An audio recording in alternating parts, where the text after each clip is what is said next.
what this last 1 year has taught us in terms of the conflict itself? What it has done is it has made it abundantly clear that the West, in the United States, one-party state, effectively, with its two factions, the Democrats and the Republicans, and the whole of the European Union, with some very small, bright exceptions like Ireland, for instance, and maybe Spain, are totally complicit in the genocide. That's the first lesson. There are no excuses now, after 1 year of this unrelenting genocide, for the West to be arming and backing Israel in this campaign of terror, horror, death, and destruction in Gaza, in the West Bank, in East Jerusalem, and now in South Lebanon. That's the first lesson. The second lesson is that it is not Netanyahu. You can see that even after 1 long year of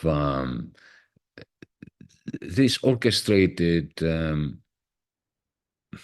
misanthropism, Netanyahu manages to have total control of the Knesset, of the parliament in Israel. So it's not just, a Likud coalition with the fascist parties of the settlers. It's the whole of the Knesset. Not the whole, but the crushing majority of the Knesset. Last July, the International Court of Justice ruled, as it should, and it has done many times in the past, that the occupied territories are illegally occupied and that Israel should evacuate them, must evacuate them. This is what international law decrees. And 5 days later, the Knesset voted 65-9, that this is the land of Israel. In other words, defying international law and stating that there will never be a Palestinian state, against even what Joe Biden says. So the United States, the West, the crushing majority of the political spectrum in Israel are complicit in a genocide which knows no bounds. They've killed 200,000 people in Palestine, if you include the people who succumbed to their wounds after being bombed, and not just the 40,000 who died instantly, but 200,000 have died as a result of the bombings and the malnutrition and the lack of water and the lack of medicine. And it's not clear to me, I don't know whether you agree or not, but that even if that number was not 200,000, but it was, 2 million, the West would remain apathetic. The West would remain complicit, and so would the Knesset. So we are talking about a fully fledged genocide with the support of the powers that be in Europe, in the United States, and in Israel. And the third lesson is that the spirit of resistance that the Palestinians have done so much and they have sacrificed so much to keep alive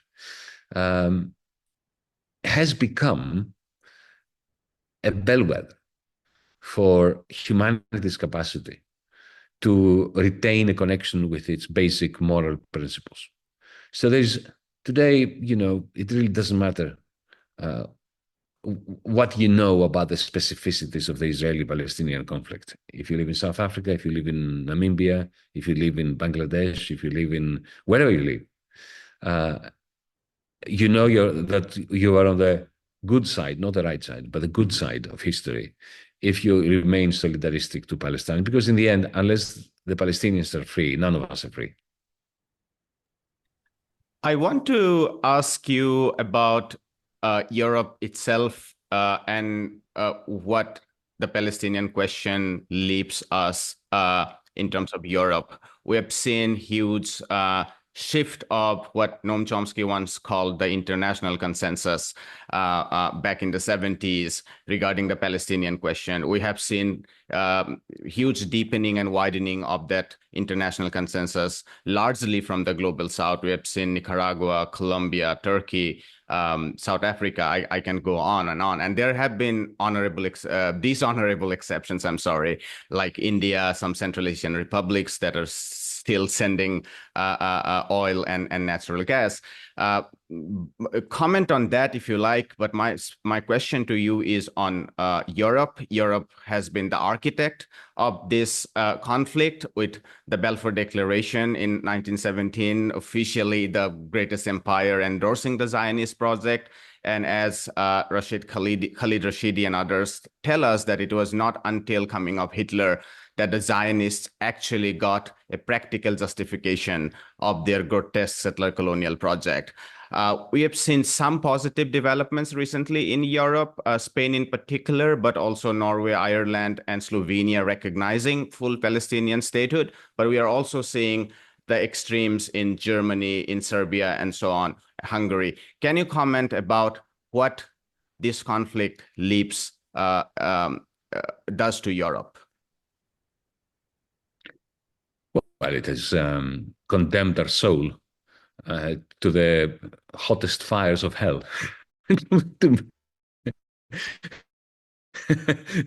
To make it a not too dramatic point. We are despicable. We Europeans are despicable now. And I think my country is a good example, because Greece was an outlier in Europe, in the sense that even right-wing governments were refusing to recognize Israel up until the 1990s. You know, I grew up in a Greece which was constantly in the hands of the right wing, sometimes the extreme fascistic right wing. And yet, even those right wing governments were refusing to recognize Israel until there is a Palestinian state.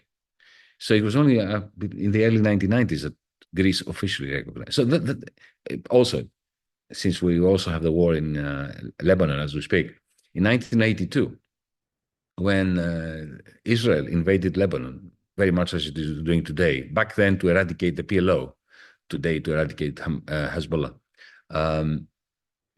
The Greek prime minister at the time was a social democrat, socialist, Andreas Papandreou. He sent the Greek Navy to Beirut to evacuate the Palestinian leadership. The Greek Navy, a European country's navy, went to Beirut to evacuate the Palestinians and save them and brought them to Greece. And Arafat came to Greece, and there was, 500,000 people in the street welcoming. Where is Greece now? The day after I resigned in 2015 from the government, I was a Minister of Finance until the night of the 5th of July 2015, when my Prime Minister essentially surrendered to the International Monetary Fund, to the European Central Bank, to the powers that be, the West. And I resigned that night. Why am I mentioning that? Because within hours of my resignation, the Greek Prime Minister dispatched the Foreign Minister to Tel Aviv to embrace Netanyahu and start a big love affair between Greece and Israel. And effectively, Greece became Israel's lackey in the Eastern Mediterranean. As we speak, our agricultural land, many parts of our cities are being purchased by Israeli capital. The Israeli Air Force is using Greek airspace in order to train, because they don't have enough of broad enough, wide enough airspace in Israel to do it. The Greek government is completely complicit in the genocide of the Palestinians. I'm mentioning that because this is the Greek outlier from one extreme, the right way of respecting the Palestinians' aspirations for self-determination. We've swung to the other side. The pendulum has gone to the other side. So this is just one example, but allow me to make a more general point. People ask me, what are the Israelis doing? What do they think they will do? The answer is they think that they will get away with the kind of crimes that the Europeans got away with. Because when the Europeans went to India, when they went to South Africa, when they went to, in India, they didn't go as settlers so much, more as colonialists, but in South Africa, they went as colonists, as settlers. Similarly, in Kenya, Similarly, of course, in Australia, and Australia is a brilliant example because they legalized the genocide the moment they arrived in Australia. They declared the land to be terra nullius, an empty land, a land without a people, for a people without a land. And well, that's the Zionist notion. So, how did the United States come to be? Through genocide of the natives, through slavery and genocide.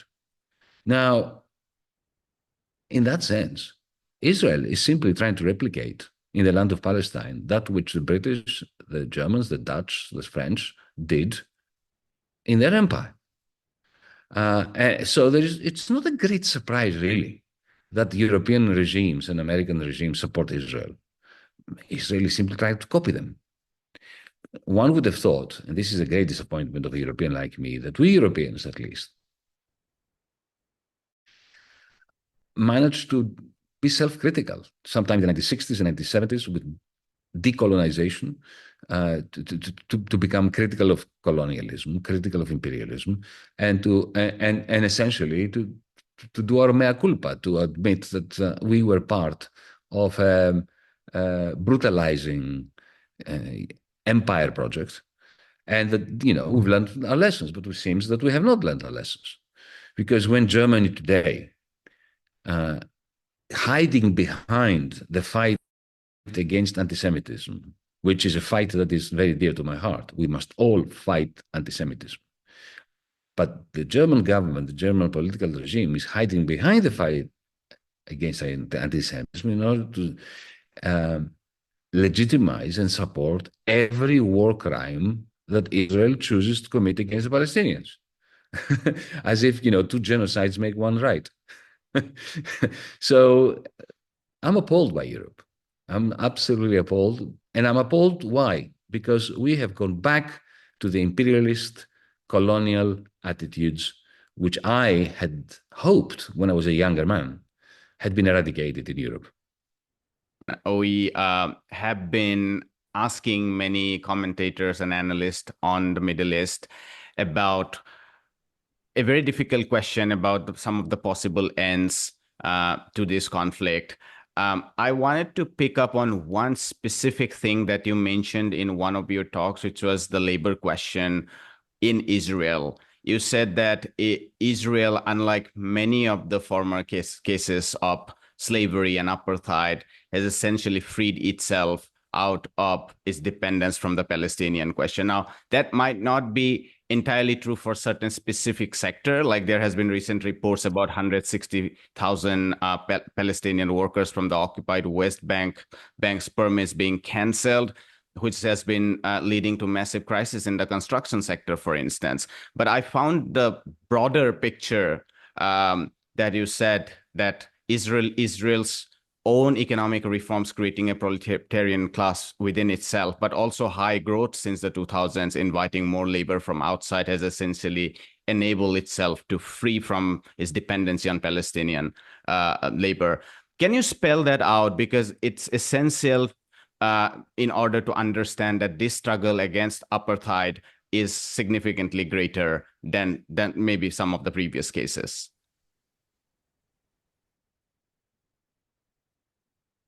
Well, thank you for the question. The point I made, and I'm very happy to remake here, is that as somebody who was involved in the anti-apartheid movement when I used to live in Britain, in very difficult times, I have to remind our viewers that in 1978, 1979, 1980, 1981, the United States and Britain had branded Nelson Mandela a terrorist. Those of us who were supporting the ANC and Nelson Mandela were being denounced, very much like today. We were being denounced as terrorist enablers and apologists for terrorism.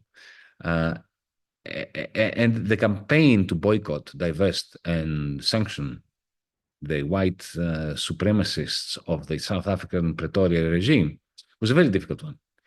In the end, it worked. It worked when British Petroleum, when various companies started withdrawing, and so on. And people say to me today that, that means that our struggle to liberate Palestine and end apartheid in Israel, Palestine, is doomed to win, to succeed. And I say to people, no, it's not. We must never make the mistake of thinking that just because we succeeded in the case of South Africa, we'll succeed in the case of Israel. We have to keep trying, and I want to remain hopeful that we will win. But we have to understand, to win, we need to understand and to appreciate that this is harder, a harder nut to crack. Israeli apartheid is much harder. And the point I've been making is that if you think back to the days of the apartheid regime in South Africa, well, what was the main driver of the economy in South Africa was the mines that utilized massive quantities of black labor, the factories, yeah, and the service sector, including having blacks to clean your home if you were a white supremacist, right? Essentially, for every one white supremacist, there had to be 20 blacks working. Okay, therefore, the point I made was that the South African apartheid regime needed black workers. They tried to fence them inside the various Bantustans, the various reservations, as the Americans did with the natives. But they needed these to be close to the factories, close to the mines, close to their homes, and to have open doors so that they can go, maybe on a minibus to the near white settlement and work in the shops, work in the houses, work in the mines, and so on. Now, after the collapse of the Soviet Union and the massive emigration of Russian Jews and Kazakh Jews and Ukrainian Jews and so on to Israel, there was the importation, especially Jews coming from Arab countries as well. A new worker proletarian was imported. It was as if they imported a large Jewish proletarian, which could replace and has replaced to a very large extent Palestinian labor. Yes, you're right. Something between 100 and 200,000 Palestinians continue to work, especially in the construction industry. But that, Netanyahu switched that off on the 7th of October, 2023. Effectively, as part of the collective punishment of Palestinians, they were not allowed to go into Israel to work. But that was doable for him. Unlike in South Africa. South Africa, they would never have stopped the blacks from being proletarians, wage proletarians. In Israel, they did. And don't forget that Israel has the capacity that European countries have to bring in migrants. We heard, and part of the tragedy of the 7th of October was that there were people from the global south, workers from the global south, that fell victim to the attacks by Hamas. Remember the Thais? What were the Thais doing in South Israel, just north of the Gaza prison camp? What were they doing there? They were precariat. They were precariously employed global south people, workers. Israel can bring in another 200,000 like that tomorrow to replace the construction workers that it has lost. So the point I'm making is that it is the struggle against the second apartheid is harder than the struggle against the original one. Hi, my name is Ayushman. I, along with Jyotisman, have started this platform. In the last 2 years, we have tried to build content for the left and progressive forces. We have interviewed economists, historians, political commentators, and activists so far. If you have liked our content so far and want us to build an archive for the left, I have 2 requests for you. Please do consider donating for the cause. Link is in the description below. Also, if you are not able to do so, don't feel sad. You can always like our videos and share our videos to your comrades. Finally, don't forget to hit the subscribe button.